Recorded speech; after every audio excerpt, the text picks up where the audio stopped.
Wbay TV, your first alert station. Action 2 News This Morning live stream starts now.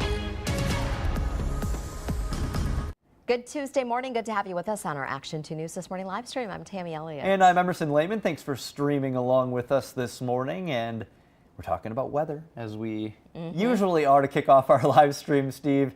Another first alert weather day today. This one because the potential for some icy conditions, mostly in our northern viewing areas, right, Steve? Right, but I want you guys to turn around and look behind you.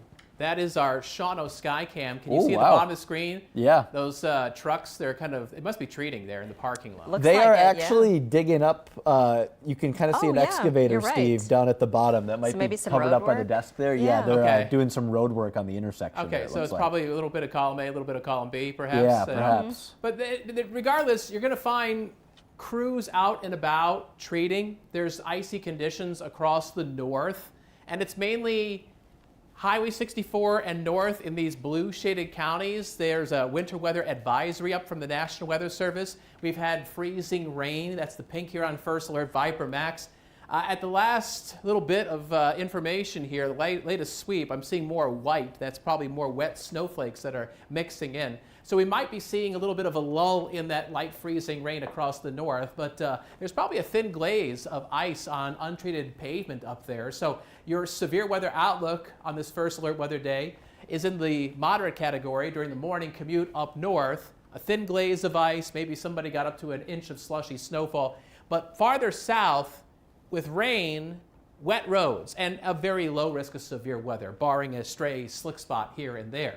So one of those areas where it's raining, we've had rain here in Green Bay. Right now the roads are damp to wet, 36 degrees. We're above the freezing mark. We will see a mild January day, a high of 42.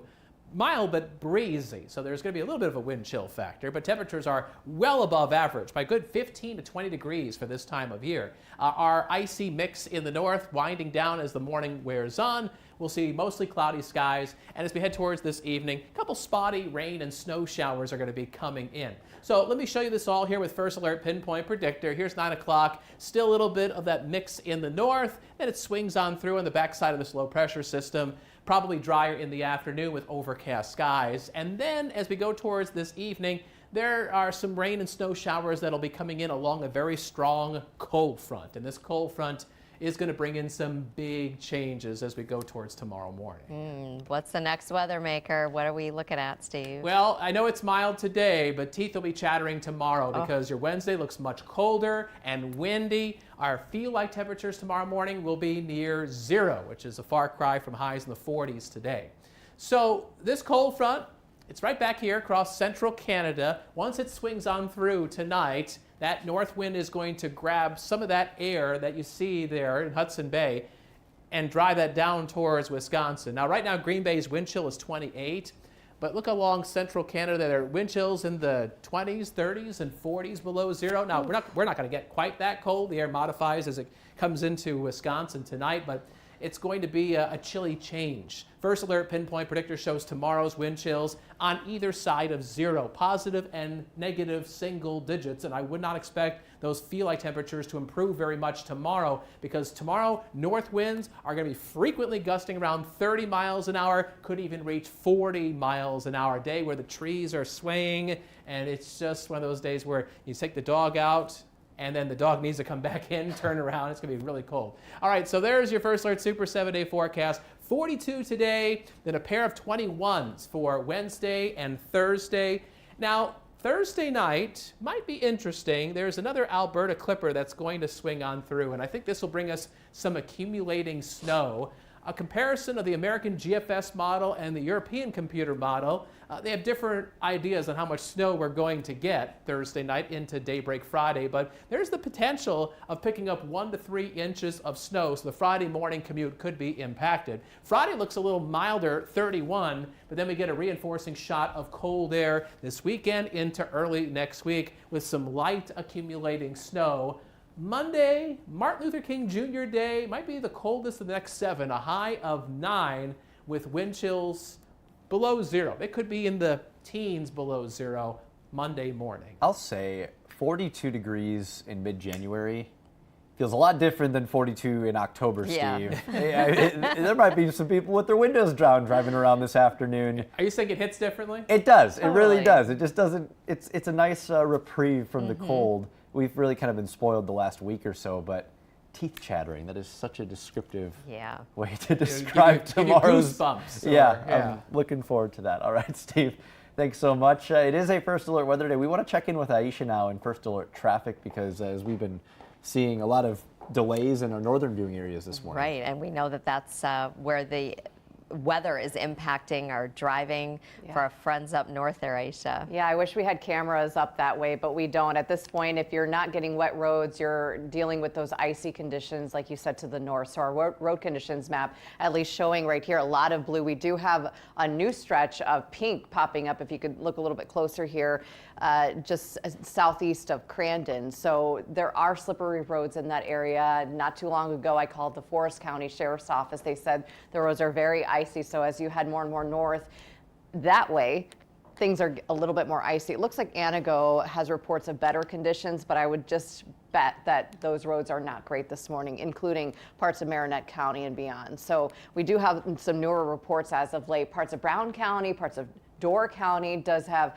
some slippery stretches here and there, but really for the most part, a lot of us seeing those wet roads. And I was just letting everybody know, and I know that a lot of this is common sense stuff, but really being safe, slowing down is so important. Just planting that nugget in your brain this morning that it could be pretty dangerous, especially if you live in those areas with the freezing drizzle that we've been reporting, increasing that following distance and just anticipating black ice.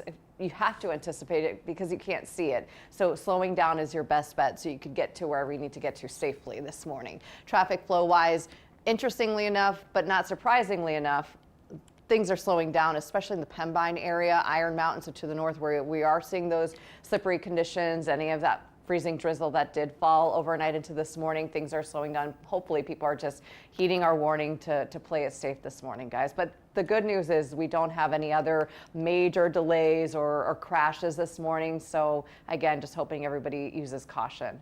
Absolutely. All right, Aisha, thank you. Sure.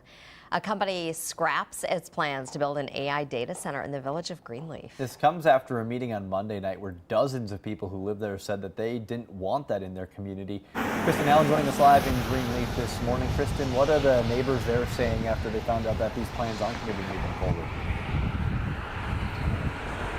Well, Emerson, Wisconsin is home to 47 data centers across the state, but the village of Greenleaf won't be the next one. Much to the relief of the people who live here, they say that they are happy that the company has scrapped its plans to build this center where they live. Dozens of people showed up to the meeting on Monday night to express their concerns and to also find more about the potential impact a data center would have. Those we spoke with say that they were worried about what a data center would cost, how much water it would use, and how much its construction would impact the roads and the village as a whole. They believe that speaking up about this issue played a big role in the company pulling out of its plans. I would be looking at this enormous monstrosity, and my property values will go down, and it would take away from the community, but also for the main reason I moved here almost 30 years ago. One thing that we've learned is that getting the community involved and that community pushback speaks volumes. And data centers have become a controversial topic in the state, with lawmakers trying to set regulations for the companies who build them. But as for now, that's not something that the village of Greenleaf has to worry about. Reporting live in the village of Greenleaf, Kristen Allen, Action 2 News. All right, Kristen, thank you. On Alaska now, the mayor there of that Wisconsin western border town says no one filed nomination papers for an open city council seat. Yeah, they're looking to fill that seat. It's the first time this has happened in the city in the last 25 years. Mayor Kim Smith says that because that file date is now past due, all that she can do is wait and see how many write-in nominees there will be. Because of the lack of candidates, the ballot will go forward to the spring election with no candidate listed there. Onalaska has a population of around 19,000 people. That's about the same as Menasha. I think someone might be a little surprised when they find out they won through write-in. We'll see what happens there. A nonprofit, in our area celebrating a major milestone. The Bay Beach Wildlife Sanctuary turns 90 today. It began as a waterfowl rescue in 1936, and it has now turned into one of the largest urban wildlife sanctuaries in the state. And you're looking at these throwback photos, the then and now. Love that. So fun to see. Multiple generations have had the chance to make awesome memories, learning and studying the animals up close, as well as helping nurse those injured ones back to health so they could return to the wild. The nonprofit hosting a number of events to celebrate the big 90th. To learn more, just head to our website, wbay.com. Such a special place there at Bay Beach. Cheers to the next 90 as well. And it's certainly a major milestone, turning 90 years old, but our producer wants to see if we can not drop the marker and guess certain inventions and events if they're older or younger than Bay Beach. Okay. So older or younger than 90. This will be Okay. fun. 90 years old. Okay. 36. 1936. 1936. 1936 is when Bay Beach started. So were these items Before made or after? before or after? So, Okay. okay, we have several on there. Cake mix. Before. You think cake mix came before Bay Beach? I do. Okay. You sound confident. I Feel don't like know you've why. done a story or something. I don't know why You I'm got some that intel. confident. So I'm just gonna say before Okay.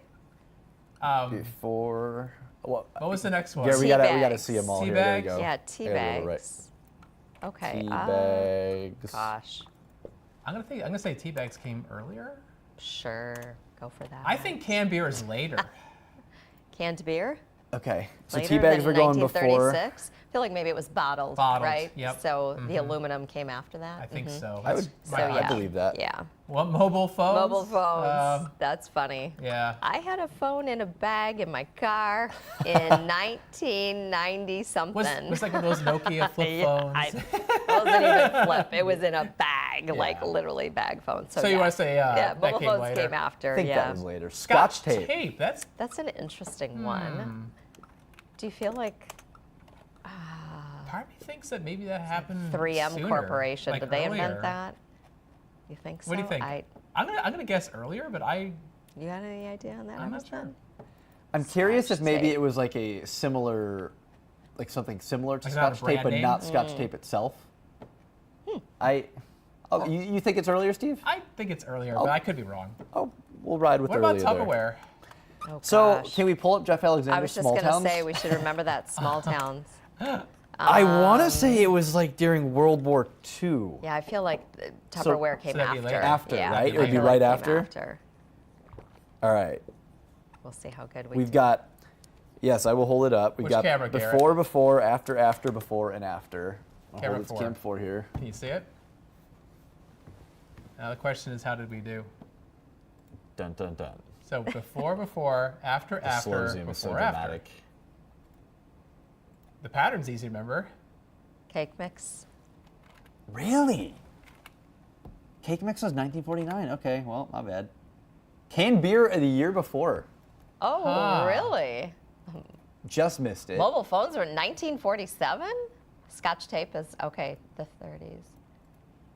Yeah, we did pretty well. Yeah, the we one that we did. got wrong was the one I was the most confident on. So The cake mix? Go yeah, figure. hand up there. That's on me. Tea bags, 1904. Okay. I didn't realize that mobile Interesting. phones started in I 1947. didn't either. I wonder if that's I like had to- counting the ones that were like in vehicles and stuff. Maybe. Oh, that like those big honking like those ones. big, like you could like walk, like you're. It's not like you're putting them in your pocket kind of thing, but different than cell different phones. than cell okay. phones. So maybe like, yeah, Okay. you know. That was a. officials. That was had- how you interpret this question. You know, I remember when I Question. We still first got it right. got here almost 20 years ago, we used to have a storm chaser, and it had outdated equipment, and it had one of those mobile phones, so those big ones. Sure. You know, it was corded in there. Yeah. And I remember stopping at a store down in Neenah, and I was talking with somebody, and he's like, "Oh my gosh, can I take a picture of your phone?" And I was like, "Yeah, we need to update this equipment." Saving it for the archives Yeah, to right. to Yeah, show off to right. people. Well, 5 out of 6. That's not bad. That's interesting, right? Happy Yeah, birthday happy to Baby. birthday. 90 Love years. Bay Beach. Happy birthday to Cutter Wildlife Sanctuary. at WAPL. And happy Yes. birthday to Nolan Kane. And Nolan Yes. Kane. Yep. So many people and organizations enjoying birthdays today. Happy Tuesday, everybody.